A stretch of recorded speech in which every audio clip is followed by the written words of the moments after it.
गीता में भगवान श्री कृष्ण ने अर्जुन को समझाते हुए कहते हैं कि अपनी कर्मों का ईमानदारी से पालन करना चाहिए और उनके परिणाम की चिंता ईश्वर पर छोड़ देनी चाहिए। श्री कृष्ण कहते हैं कि हमारे अधिकार केवल कर्म करने तक सीमित है, लेकिन फल पर हमारा अधिकार नहीं है।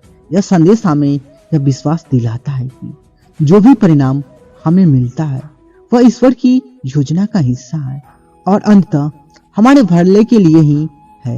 सर्वम कृष्णा अर्पणम का अर्थ है कि अपने जीवन के हर कर्म और हर परिस्थिति को भगवान को समर्पित कर दो। यह भाव हमें यह सिखाता है कि हर घटना, चाहे वह सुखद हो या दुखद, ईश्वर की इच्छा से ही होती है और इसके पीछे हमें बेहतर बनाने का उद्देश्य होता है। जीवन में आने वाली हर परिस्थिति हमें कुछ न कुछ सिखाने के लिए होती है। यह दृष्टिकोण हमें जीवन के उतार चढ़ाव को सहजता से स्वीकार करने की प्रेरणा देता है। यह विचार हमें यह सिखाता है कि चाहे हालात कितने ही मुश्किल क्यों न हो, हमें धैर्य और विश्वास बनाए रखना चाहिए। जीवन में आने वाली चुनौतियों हमें मजबूत बनाती है और हमारे व्यक्तित्व को निखारती है। जब हम ईश्वर की योजना पर भरोसा करते हैं तो हमारा मन शांत और स्थिर रहता है। एक छोटी सी गांव में एक बालिका रहती थी। वह सुंदर नहीं थी और अकेली जीवन जीती थी। वह मेहनत करके अपना गुजारा करती थी, लेकिन फिर भी खुश नहीं रहती थी। उसे लगता था कि दुनिया के सभी लोग सुखी हैं और खुशहाल जीवन जी रहे हैं।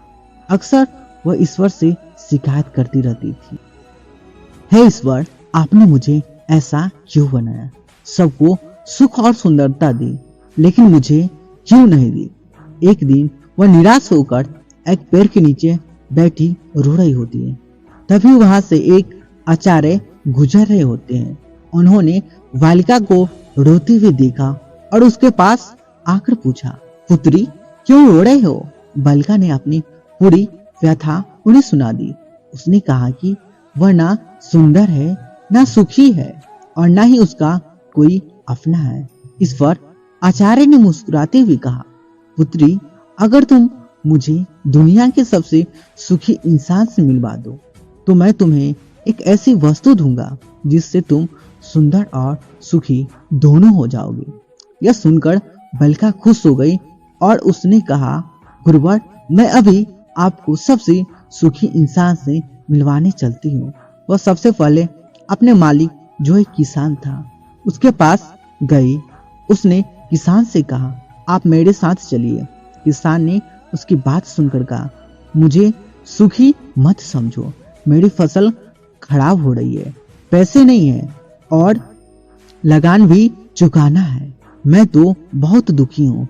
किसान ने उसे एक व्यापारी के पास जाने की सलाह दी। बालिका व्यापारी के पास गई और उनसे साथ चलने को कहा।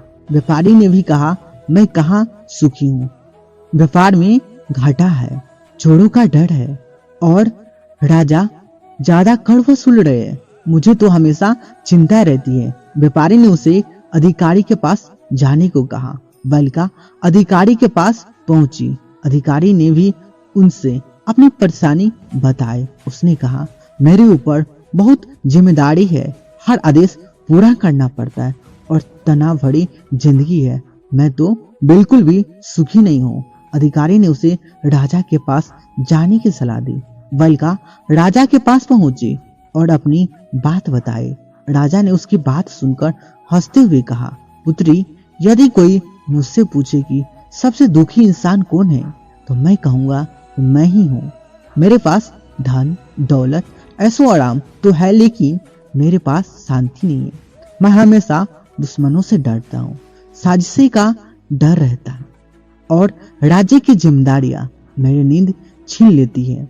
मुझे लगता है कि सुंदरता और धन सुख देते हैं, लेकिन ऐसा नहीं है। सच्चा सुख मन की शांति में है। राजा ने बालिका से कहा, जिसके पास खोने का डर ना हो, जो स्वतंत्र हो और जिससे 2 समय की रोटी मिल जाती है, वही सबसे सुखी है। मेरे हिसाब से तुम ही सबसे सुखी हो। तुम्हारे पास ना कोई डर है, ना कोई बड़ी जिम्मेदारी, तुम आजाद हो, तुम्हारे पास शांति है, यही असली सुख है। राजा की बातों से बालिका को अपनी भूल का एहसास हुआ। वह आचार्य के पास वापस लौटी और बोली, गुरुवर, मैं किसी सुखी इंसान को नहीं ढूंढ सकी, लेकिन मुझे यह एहसास हुआ कि मैं ही सबसे सुखी हूँ। मेरे पास सब कुछ है, स्वास्थ्य, स्वतंत्रता और जीवन। अब मैं खुद को सबसे सुंदर और सुखी मानती हूँ। आचार्य ने मुस्कुराते हुए कहा, पुत्री, यही तो सच्चा सुख है। अब से तुम न केवल सुंदर हो बल्कि सच्चे सुख को भी जान चुकी हो। उस दिन के बाद बालिका ने कभी अपने आप को लेकर अफसोस नहीं किया। वह हमेशा खुश रहने लगी और अपने जीवन को मस्ती और संतोष के साथ जीने लगी। जीवन में हमें अक्सर लगता है कि हमारे पास कुछ नहीं है, जबकि दूसरे के पास बहुत कुछ है।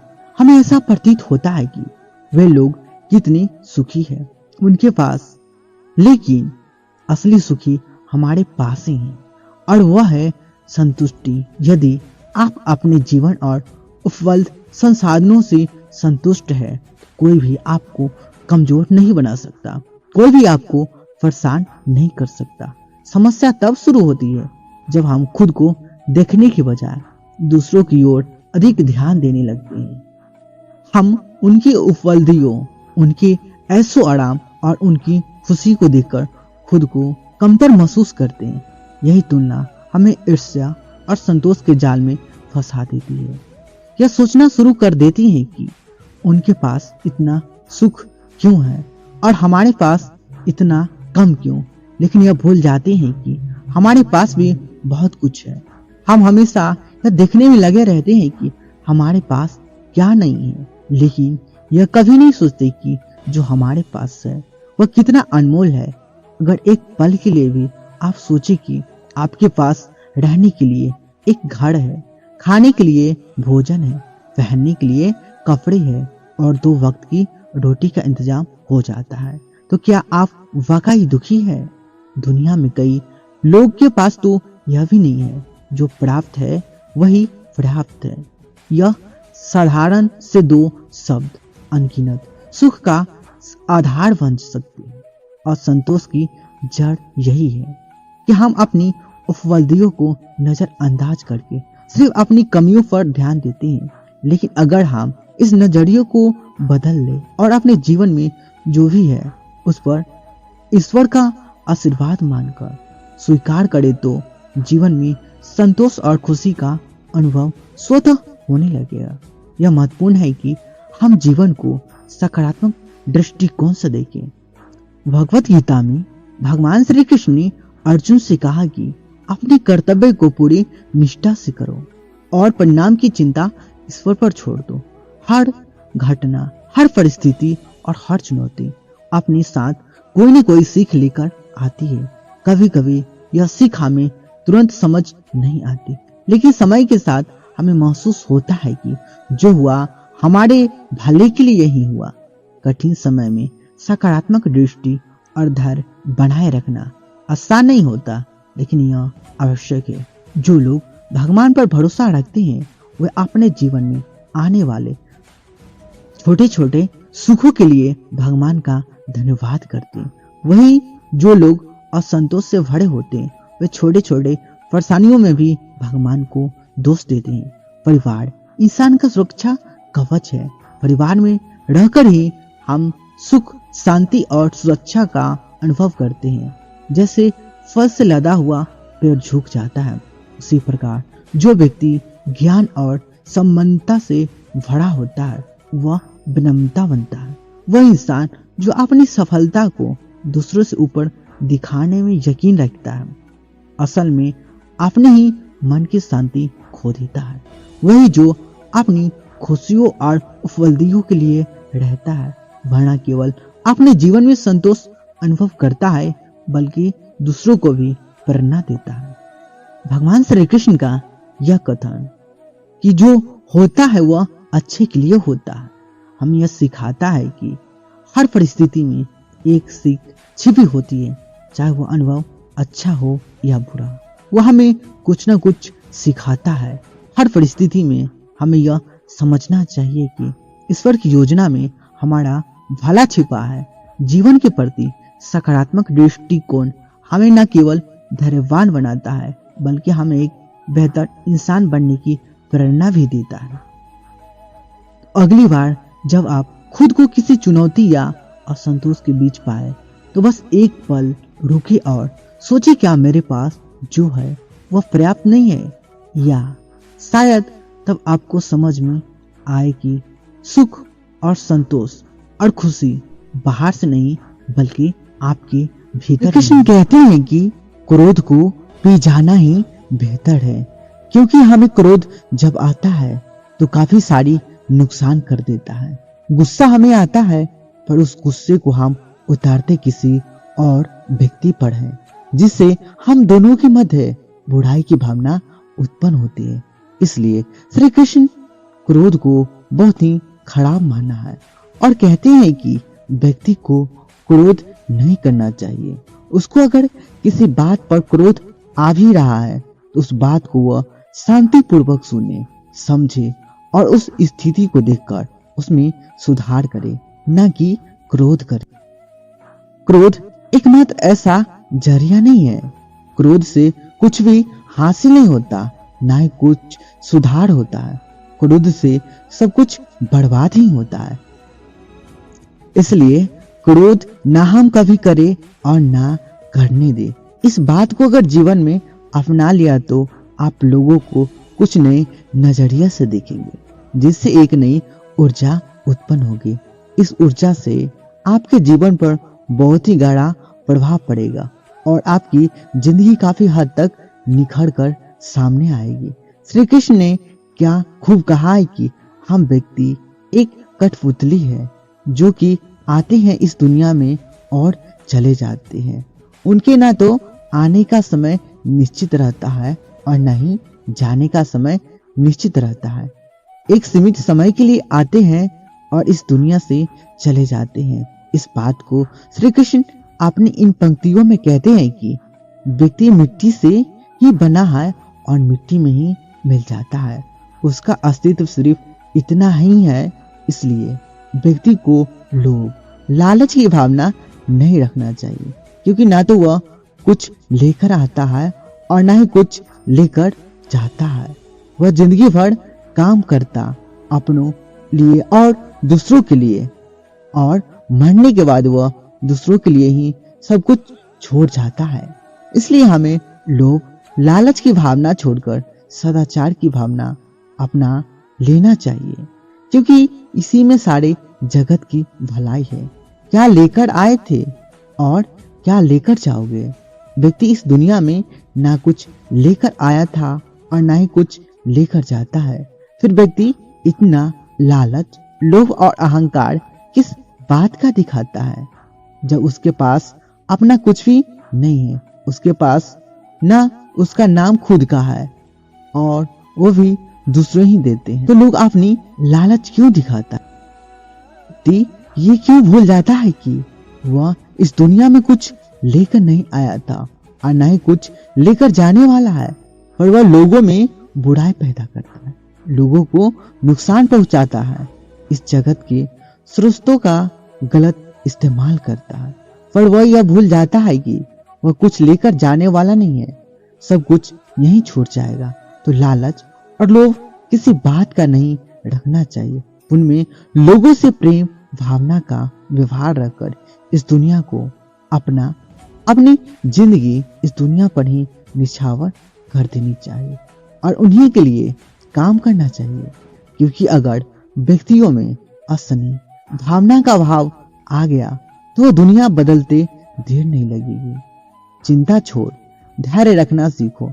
इस दुनिया के लोगों की यही परेशानी है कि वह किसी न किसी बात को लेकर चिंता करते रहते हैं और दूसरों की जिंदगी पर नजर डालते हैं और देखते हैं कि उनकी जिंदगी कितना आसान है, कितनी अच्छी है, पर वह अपनी जिंदगी की बुराई करते हैं, चिंता करते रहते हैं। हर व्यक्ति को जीवन में किसी न किसी बात की चिंता परेशानी रहती है, पर उसे अपनी जिंदगी कभी अच्छी नहीं लगती। उसे दूसरों की जिंदगी अच्छी लगती है, उसी पर उसकी नजर रहती है। इस बात को श्री कृष्ण कहते हैं कि हमें चिंता छोड़कर ध्यान करना चाहिए। जीवन में जो कुछ भी होगा अपने निश्चित समय पर ही होगा, उस पर हमारा कोई हाथ नहीं है, यह हमारे हाथ में नहीं है। इसलिए चिंता छोड़कर हमें अपने कर्म पर ध्यान देना चाहिए, क्योंकि अगर काम अच्छा होगा तो सब कुछ अच्छा होगा। इसलिए चिंता छोड़कर धैर्य रखो, जो होना है वह होकर रहेगा। इसमें न हम कुछ कर सकते हैं और न ही कुछ कर पाएंगे, यह हमारे हाथ में नहीं है। इसलिए अपने कर्म पर फोकस करें, उसी से इस जीवन का निर्माण और विनाश होगा। त्याग को अपनाओ। जिंदगी में त्याग बहुत अहम भूमिका निभाता है। जो व्यक्ति त्याग करना जानता है वह अपने जीवन में सब कुछ पा लेता है। जिसकी वह चाह रखता है वह ऐसे मुकाम पर पहुंच जाता है जहां पर कभी वह जाने की सिर्फ सोच करता था। ऐसे मुकाम को हासिल करने के लिए हमें अपनी जिंदगी में काफी कुछ छोड़ना पड़ता है। हमें अपने ऐशो आराम और अपनी रोजमर्रा की जिंदगी को छोड़कर कुछ ऐसे जिंदगी को अपनाना पड़ता है जिसको हम कभी जीना नहीं चाहते, पर उस जिंदगी को जीकर हम अपनी आने वाली जिंदगी को इतना बेहतर बना लेते हैं कि हमारा पूरा जीवन सफल हो जाता है। इसलिए श्री कृष्ण कहते हैं कि जीवन में त्याग करते रहना जरूरी है। अगर हम त्याग नहीं करेंगे तो इस जीवन का कोई उद्देश्य नहीं रहेगा। जीवन में त्याग करना जरूरी है। त्याग से हमारे खुद में परिवर्तन होता है और जिंदगी में भी सुधार होता है। इसलिए त्याग करते रहना चाहिए। परिश्रम पर विश्वास रखो। श्री कृष्ण कहते हैं कि हमें अपने परिश्रम पर विश्वास रखना चाहिए। अगर हम अपने परिश्रम पर विश्वास रखेंगे तो हमें कभी हार का सामना नहीं करना पड़ेगा। अगर हम अपने कर्म, परिश्रम, मेहनत पर अटूट विश्वास रखकर उसे कायम रखेंगे तो हमें उससे बहुत अच्छे परिणाम मिलेंगे। वह परिणाम आपके जीवन जीने में बहुत आसान होंगे, क्योंकि एक परिश्रम ही है जो एक रंग को राजा बना देता है और एक राजा को रंग बना देता है। अगर आप परिश्रम और सही निर्देश और सही दिशा में काम करते हैं तो जीवन में सफल होना पक्का ही है। अगर आप अपनी परिश्रम पर विश्वास नहीं रखते हैं, उसमें आप धोखा करते हैं, तो आप याद रखना कि आप धोखा खुद को साथ कर रहे हैं। इससे ना ही किसी और की जिंदगी बनेगी और ना ही कुछ होगा। आप धोखा करोगे खुद के साथ। इसलिए अपने परिश्रम पर इतना विश्वास रखें कि जो आप कर रहे हैं वह आपको एक ऐसा परिणाम दे जिसकी आपने कभी अपेक्षा भी नहीं की हो। लोगों को असली प्रेम भाव से ही जीता जा सकता है। अगर हमें लोगों के बीच रहना है तो उनसे सदाचार का व्यवहार रखना जरूरी होता है। अगर हम उनसे प्रेम भाव से बात करते हैं तो वो भी वैसे ही हमसे बात करते हैं। हम अगर उनका आदर सम्मान करेंगे तो वो भी हमारा आदर सम्मान करेंगे, क्योंकि सम्मान देने से ही मिलता है और सम्मान प्रेम भाव से ही हासिल किया जा सकता है। बिना असली प्रेम भाव के लोगों को जितना बिल्कुल नामुमकिन सा है। अगर हम लोगों से अच्छे से बात नहीं करेंगे तो लोगों को हम बिल्कुल भी पसंद नहीं आएंगे और इससे हमारे हार होगी। अगर हमें लोगों को जीतना है, उनके मन में, हृदय में एक अच्छी जगह बनानी है, तो उनका सम्मान और उनके लिए प्रेम भाव हमारे अंदर उपस्थित होना चाहिए।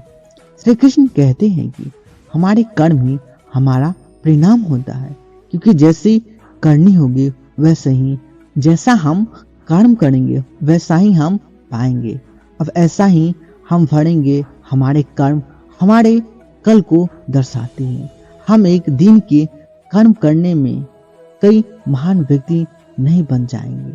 हमें अपने कर्म को लगातार करते रहना पड़ता है और सफल होने के बाद भी अच्छे परिणाम आने के बाद भी हमें उन्हें लगातार करना पड़ता है, उन्हें कायम बना, क्योंकि एक सफलता व्यक्ति को तभी मिलता है जब वह उसकी कदर करना सीख जाता है, उसे कायम रखना सीख जाता है। अगर व्यक्ति सफलता को कायम रखना नहीं सीखता है तो वह सफलता उसके पास कभी नहीं आती। इसलिए आप जैसा करोगे वैसा ही पाओगे। इसलिए अपने कर्म को इतना मजबूत, सदाचार और शिष्ट भरा बनाइए कि आप सब कुछ हासिल कर पाए जिसकी आप चाह रखते हैं। श्री कृष्ण कहते हैं कि धर्म को अपनाना हमारे अस्तित्व में है, वही हमारा पहचान है। हम अपने धर्म से पहचाने जाते हैं क्योंकि हमारा जितना अच्छा धर्म होगा उतना ही अच्छा हमारा आचरण होगा। अपने आचरण को सुंदर बनाने के लिए हमें अपने धर्म को और भी बेहतर बनाना पड़ेगा। हम अपने धर्म को मानते हैं पर उन्हें अपने जीवन में उतार कर अपना कर्म देखते हैं। जब तक हम अपने धर्म को अपने जीवन में नहीं उतारेंगे तब तक हम में कोई बदलाव नहीं आएगा, और जब तक जीवन में बदलाव नहीं आएगा तब तक आप सफलता के रास्ते तक नहीं पहुंच पाओगे। हर व्यक्ति चाहता है कि वह सफलता हासिल करे पर वह अच्छी बातों को नहीं अपनाना चाहता है। पर अगर आप सफलता के मार्ग पर जाना चाहते हैं, आप जिस धर्म से है उस धर्म को अपनाएं, उसे मानिए ताकि आपको उसके बारे में और ज्यादा ज्ञान मिल सके, आप जान सके। श्री कृष्ण कहते हैं कि हमारी सकारात्मकता हमारी बात और हमारे काम करने के तरीके से झलकती है। जितना हम सकारात्मकता से अपना काम करेंगे उस काम को सफल होने की संभावना उतना ही अधिक बढ़ जाएगी। एक सकारात्मक व्यक्ति हर एक स्थान पर सम्मान पाता है। उसकी सकारात्मकता उसकी बातों से प्रतीत होती है और अपनी बातों से लोगों का मन मोह करना जानता है। सकारात्मकता अगर आएगी तभी वह काम सफल होगा। नकारात्मक हमें हमेशा हार का सामना करवाती है। इसलिए सकारात्मक रखो और काम करते रहो। श्री कृष्ण कहते हैं कि आत्मा अमर है, यह हमारा देह एक रेत समान है जो आखिरकार मिट्टी में मिल ही जाता है, पर हमारी आत्मा अमर है, न इसका कोई अंत है और न ही इसका मरण है। हमें कोई भी हमारे शरीर को मार सकता है पर हमारे आत्मा को नहीं मार सकता। वह कभी मरती ही नहीं है।